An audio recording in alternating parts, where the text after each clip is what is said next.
Hey everybody, welcome back to another edition of Curator on the Loose. Now this one is kind of special. Why, you ask? Because we asked you last year what videos you wanted to see, and a majority of you said Century Series.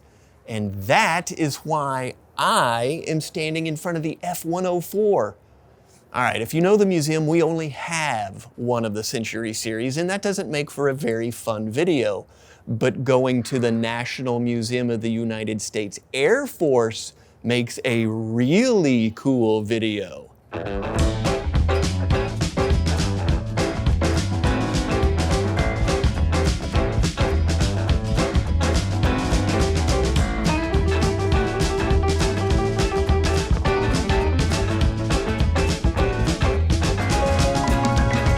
All right, we are here with Doug Lantry. He is the historian for the National Museum of the United States Air Force and one of their curators. Doug, thank you so much for hanging out with us. Thanks for coming. All right, I gotta ask, where are we? Because this is cool. This is one of our collection storage facilities. We have a couple of large hangars in addition to our restoration facility, where we store macro objects in the collection. We divide our collection into roughly really giant things and really small things, and they're stored in different areas. This is just one of the storage areas for large things like aerospace vehicles. This is amazing. I have already seen so many things in here that I thought I'd never see in my lifetime. This is a visual toy store. Oh, no kidding. Because so many things in here are unrestored, gives you the ability to glimpse back in time about how did it get this way? What was this like? Where did this come from? What is this thing? And there's so many different ones to see that it really is it's like a great big time machine in a box. It's really fun to walk through. That's what and the smell, just that smell, love it. Okay, so we are doing a video on the Century Series. We had a bunch of viewers ask us to do a video on the Century Series. Can you give us a little background information of how it got its name and what it all is? Sure. Why do we call it the Century Series? Well, the Century Series includes airplanes that the Air Force used from the F-100 through the F-106. So F-100, F-101, F-102, F-104, F-105, and F-106. And if you draw kind of a box around those airplanes, what you get is Air Force thought about air superiority and fighter bombers and tactical missions and air defense from about the mid to late 1950s in service, some of them into the 1980s. So this generation of airplanes were purpose-built in large numbers for particular missions, despite the fact that events overcame some of those missions and they weren't used for what they were envisioned for. The project of building the Century Series was a particular way of thinking about research, development, manufacturing, and airplanes in service. And that was superseded in the 80s and into the 90s by the teens fighters, the F-15s, the F-16, and so on. So the Century Series fighters really give us the iconic airplanes of the late 1950s through Southeast Asia in the 60s, all of Air Force service in Europe and up by the DEW line up north, air defense, tactical air command, all of those things. And the shapes of these airplanes are instantly recognizable. They are many people's favorite airplanes. And they also represent a lot of firsts. That's true. First F-100, first Air Force fighter that exceeded Mach 1 in level flight. There were some airplanes designed as weapons systems. That was a new way to think about these things. And so there's an awful lot to unpack in the Century Series fighters. That is a great way to sum it up. Now, one of the things that I've spied in here as I kind of slunk around while we were setting up is an aircraft that is part of the Century Series, but it's not part of the Century series. Yeah, I think I know where you're going with this. Yeah. An almost Century series. An almost ran, as it Yes, were, right. but it definitely got closer than any other aircraft. It did. I think you're gonna edge toward North American's F-107A. Yeah, baby. Yeah, that's, and that's exactly it. So if history had gone somewhat differently, you would see stories and films and pictures of the Southeast Asia conflict featuring F-107s, which to us with our modern eyes is a funny looking airplane. Yeah, and I'm envisioning that plane in Southeast Asia camouflage, and it looks really cool. Yeah, it's a different looking airplane, but for very good reasons. And the airplane worked. In fact, it exceeded some expectations. So it was not a bad airplane, and more than one person has called it the best airplane the Air Force never bought. That's awesome. Doug, thank you so much for your help. You're very welcome. Thank you for coming to visit with us. Oh, absolutely. And thanks for taking all your viewers through our facility here where you can see so many interesting, neat things. Yeah, this is going to be fun. So we're going to start at the beginning, and then we're going to end up at the 107. So that means you have to stay tuned. It's that hook.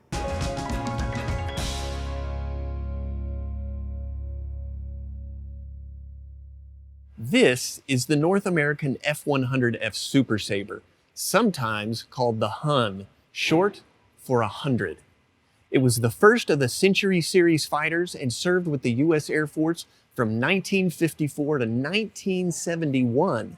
In January 1951, North American Aviation sent an unsolicited proposal for a supersonic day fighter to the Air Force.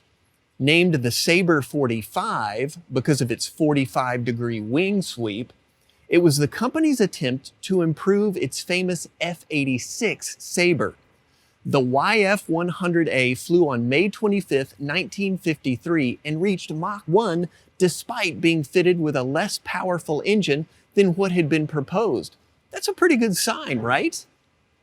In the summer of 1954, 6 F-100s arrived at the Air Proving Ground Command on Eglin Air Force Base. The Air Force wanted to test the plane's operational suitability and how well their weapons worked. They found that the Super Saber was unstable under certain flight conditions, which produced inertial coupling. What? Yeah. In other words, the Saber was heavy, had a short wingspan, and became unstable when it rolled. And once it began rolling, the plane would turn sideways so quickly that the pilot couldn't correct it and it would disintegrate in flight. Now, another problem stemmed from the swept wings handling characteristics at high angles of attack. Basically, as the aircraft approached stall speed, a loss of lift at the tips of the wings caused it to pitch up violently. The phenomenon quickly became known as the saber dance. Luckily, this was cured by adding these cool-looking wing fences. These fences keep the wind moving down the wing, which kept the wingtips producing their downward force on the nose, and all was fine. The F-100 was one of the first aircraft with a stabilator. Instead of having separate elevators, the entire horizontal stabilizer moved to help control the Hun. With a stabilator, there's no elevator hinge line to disrupt that supersonic airflow. It just zooms on past. The F-100A officially entered Air Force service on September 27, 1954, with the 479th Fighter Wing at George Air Force Base in California. However, in the first 2 months of its operational career, 6 major accidents took place with the plane, and the Air Force grounded the entire fleet until early 1955 to figure out what was going on. The F-100C solved some of the Saber problems, but it wasn't until the D model that most of the kinks were worked out. Part of the fix was to extend the wings by 26 inches and increase the vertical tail by 27%, When F-100 units deployed to Vietnam, they brought a mixture of 1- and 2-seat F-100s. Both types took part in close support missions until the F models began to be used as SAM suppression aircraft or for high-speed forward air control, the famous Misty FACS. By 1972, the F-100 had been mostly phased out of Air Force service and turned over to Air National Guard units. With the introduction of the F-16 Fighting Falcon, the last Hun retired in 1979.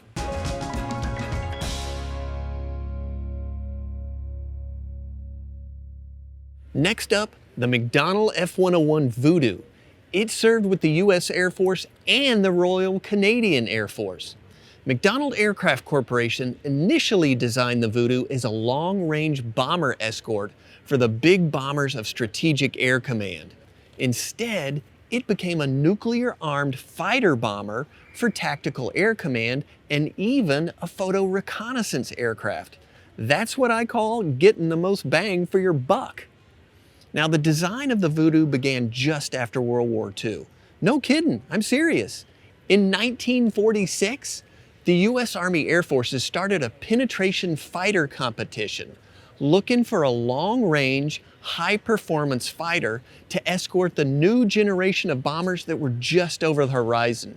McDonnell built 2 prototypes of what they called the XF-88 Voodoo. Although it wasn't perfect, the XF-88 won the fly-off competition against the Lockheed XF-90 and the North American YF-93. But when the Soviets detonated their first nuclear bomb in 1949, the Air Force reevaluated what it needed. Interceptors became more important than bomber escorts. But analysis of Korean War missions revealed that contemporary Air Force strategic bombers were vulnerable to fighters. So in 1951, the Air Force reversed course and issued a new requirement for a bomber escort. McDonnell's design was a larger and higher powered version of its earlier XF-88, and it won the bid in 1951, and it redesignated their aircraft the F-101 Voodoo later that year. Before production even began, the Voodoo's role had changed. However, Air Defense Command saw value in the big jet. Extensive modifications, such as a large radar in the nose and a second crew member to operate it, made the Voodoo a great interceptor. It even had a very cool weapons bay with a rotating door to keep its 4 AIM-4 Falcon missiles inside the airframe until it was time to fire. Now, this is one of 2 Genie missiles the F-101B could carry. Here's the crazy part. The Genie could carry a nuclear warhead. Now, why would an interceptor need a nuke? The thinking of the time saw hundreds of Soviet bombers heading to the U.S. over the Arctic Circle.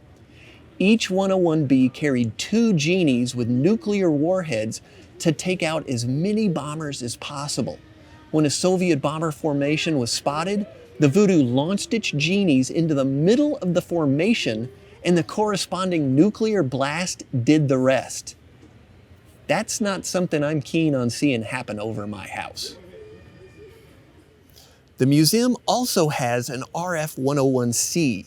That's the reconnaissance version, or as the pilots like to say, they were alone, unarmed, and unafraid. Did you know that the RF-101 was the first supersonic reconnaissance aircraft?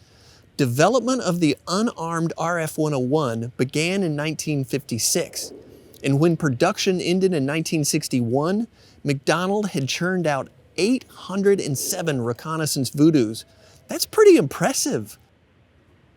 Okay, that wraps up our first episode on the Century series. We've covered the 100 and the 101. Stay tuned, because obviously, we got more coming.